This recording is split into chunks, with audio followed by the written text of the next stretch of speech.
मग आषाढ संपत आला आणि ही रेसिपी मी तुमच्यासोबत आत्ता शेअर करत आहे, त्यासाठी सॉरी बरं का. मलाही भीती वाटत होती की आषाढ संपून जाईल आणि ही रेसिपी मी तुमच्यासोबत शेअर करू शकते की नाही असं वाटत होतं, पण आज योगायोग जुळून आला आणि ही रेसिपी मी तुमच्यासोबत घेऊन आलेली आहे. ते म्हणजे आषाढातील स्पेशल ह्या गव्हागुळाच्या कापण्या. खरं तर याला गुळाच्या कापण्याच असं म्हणतात आणि हे छान कुरकुरीत खुसखुशीत झालेल्या आहेत. त्याचीच रेसिपी मी तुम्हाला सांगणार आहे. चला तर मग पुढील प्रमाणे रेसिपी आहे. आणि हो, नवीन आहात तर चॅनलला नक्की सबस्क्राईब करा आणि तुमचा सपोर्ट असाच राहू द्या. नमस्कार, आपल्या चॅनलवरती तुम्हाला सर्वांचं खूप खूप स्वागत आहे. चला तर मग मी आज गव्हाच्या गुळाच्या कापण्या बनवत आहे. याला खरं तर कापण्या असंच म्हणतात. हे आषाढ महिन्यातील खूप पारंपरिक आणि म्हणजे एक पद्धतच आहे हे, की हा पदार्थ आषाढ महिन्यामध्ये सर्व घरांमध्ये बनवलाच जातो आणि हा गोडाचा पदार्थ आहे, जो की देवालाही नैवेद्य आवर्जून दाखवतात याचं. तर इकडं मी साहित्य जे घेतलेलं आहे ते तुम्हाला सांगते. तर मी सर्वात अगोदर तर हे थोडंसं बेसनपीठ आहे, अर्धी वाटी, आणि 1 वाटी बारीक रवा आहे, खसखस आहे, आणि त्यानंतर आपल्याला मोजून इथं 2 वाटी गव्हाचं जे पीठ आहे, साधारण जे आपण ज्याच्यात दररोज चपात्या बनवतो तेच पीठ आपल्याला इथं चाळून पीठ ते घ्यायचं आहे. तर 2 वाट्या मी पीठ ते घेतलेलं आहे, पाहू शकता. आणि त्यानंतर आता आपल्याला बेसनपीठ टाकल्यामुळे एक छान चव येते याला, आणि ज्या आपल्या कापण्या होणार आहेत त्याला स्वादही वाढतो आणि छान त्याचं एक हे पण होतं.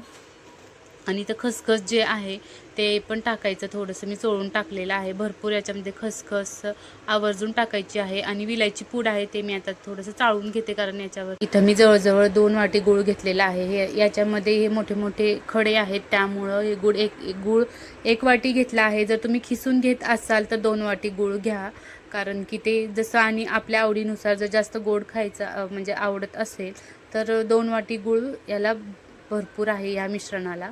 आणि त्याचबरोबर आता 2 वाटी पाणी आपल्याला ह्याच्यामध्ये टाकायचं आहे गुळामध्ये, आणि याचं आपल्याला थोडंसं म्हणजे गूळ वितळेल इतकं पाक बनवून घ्यायचं आहे.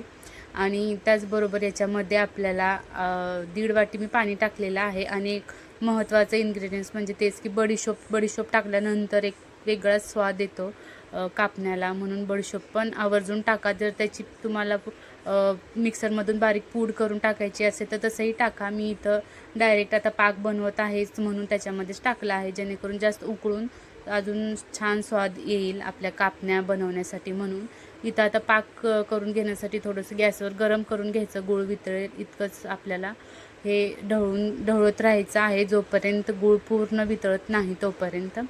आणि जर किसून घेतलात तर डायरेक्ट थोडंसं पाक आपल्याला न गरम करता साध्या थंड पाण्यातही पाक केलं तरी चालतं. आता हे पूर्णपणे थंड झालेलं आहे, तर मी थोडं थोडं करून आपण जे मगाशी मिश्रण बनवलं होतं पिठाचं त्याच्यामध्ये थोडं थोडं ओतून घ्यायचं आहे. हे जे कापण्याचं पीठ आहे ते आपल्याला थोडंसं घट्टसर मळावं लागतं, जेणेकरून छान अशा ह्या गव्हाच्या पिठाच्या ज्या कापण्या आहेत त्या होतात.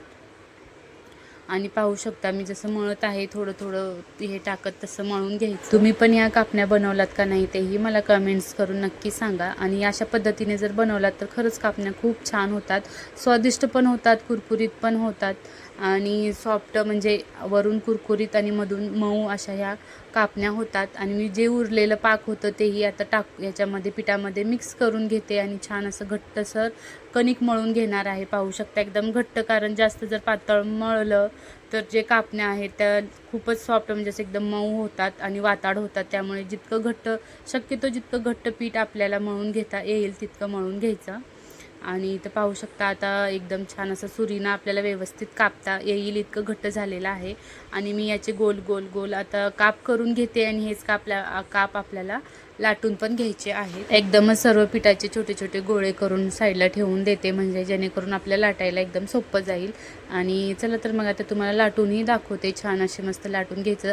नेहमी आपण शंकरपाळे जेव्हा बनवतो तेव्हा त्याची जी आपण पोळी असते ती थोडीशी जाड ठेवतो, पण इथं आपल्याला आता थोडीशी म्हणजे त्याच्यापेक्षा पातळ, नेहमीपेक्षा आपलं जसं पोळ्या किंवा चपाती पातळ लाटतो त्या पद्धतीने इथं लाटायचं आहे, जेणेकरून ज्या आपल्या कापण्या आहेत त्या जास्त खुसखुशीत होतील आणि जास्त दिवस टिकतील. त्यामुळे शक्यतो जास्त कापण्या ज्या आहेत त्या आपल्याला पातळच लाटून घ्यायच्या आहेत. आणि हो, इथं जर तुम्हाला याच्यावरती तीळ टाकायची असेल तर नक्की तीळ टाका, ह्या पोळीवर तीळ लावायची मी विसरून गेले होते. चला तर मग सुरीने आता आपण कापण्या करून घेऊया. तर व्यवस्थित छान आपल्याला चौकोनी कापण्या करून घ्यायच्या आहेत. आणि मी इथं थोडेसे बारीकच ठेवणार आहे कापण्या, म्हणजे पातळ पातळ असं छान कुरकुरीत पण होतील.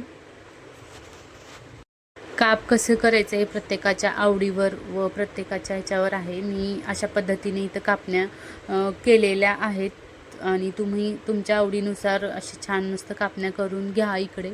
आणि त्यानंतर आता सर्व कापण्या पण माझ्या तयार झालेल्याच आहेत थोड्याफार. आता त्या छान कडकडीत तेलामध्ये आपल्याला तळून घ्यायच्या आहेत. आणि पाहू शकता इथं मी पातळ पातळ अशा कापण्या म्हणजे तयार करून घेतलेल्या आहेत. चला तर मग आता तेल गरम करायला ठेवलंच होतं, तर त्याच तेलामध्ये. आणि हो, ह्या कापण्या आपल्याला तळते वेळेस तेल जे आहे ते थोडंसं म्हणजे हाय फ्लेमवर तळात तरी चालतं, कारण की पगडायची किंवा वितळायची तर भीती अजिबात नसते. छान अशा कापण्या तळतात व्यवस्थित. गोल्डन ब्राऊन होईपर्यंत आपल्याला ह्या कापण्या तळून घ्यायच्या आहेत. आणि पाहू शकता छान असा कलरही लगेच येतो, मस्त असा कलर आलेला आहे. आणि कुरकुरीत छान कापण्या इथं तळून पण तयार आहेत. छान असा कलरसुद्धा आलेला आहे, एकदम मस्त परफेक्ट. इथं कापण्या आपल्या तळून तयार आहेत, पाहू शकता.